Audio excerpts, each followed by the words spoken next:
भारत की एक बहुत बड़ी और नई तकनीकी छलांग को आज हम गहराई से समझने वाले हैं। ग्लोबल सप्लाई चेन की बात करें तो क्या अंदाजा है कि आज भारत का सबसे बड़ा एक्सपोर्ट क्या है? सही जवाब है स्मार्टफोन्स।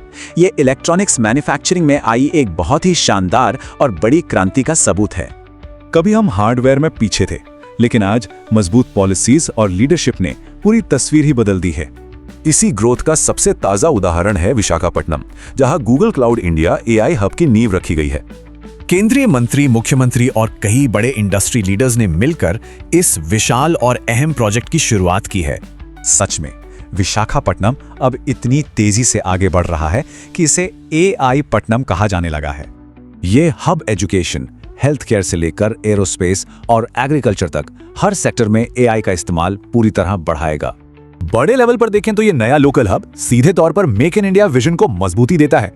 इसी वजह से टेक कंपनियों से ये खास अपील की गई है कि वो जरूरी हार्डवेयर भारत में ही बनाएं। इसका सीधा लक्ष्य है डेटा सेंटर्स के लिए सर्वर्स, जीपीयू सिस्टम्स और मेमोरी चिप्स का यहीं भारत में प्रोडक्शन करना। इस बड़े हार्डवेयर पुश को सच करने के लिए 2 सेमीकंडक्टर प्लांट्स में कमर्शियल प्रोडक्शन शुरू भी हो चुका है। ये प्लांट्स इंडिया सेमीकंडक्टर मिशन का ही हिस्सा हैं।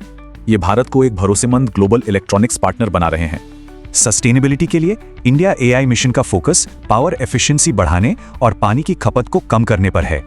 ग्लोबल लेवल पर बात करें तो ये इंफ्रास्ट्रक्चर दुनिया के 6 बड़े क्षेत्रों की डिजिटल कनेक्टिविटी को बहुत मजबूत करेगा।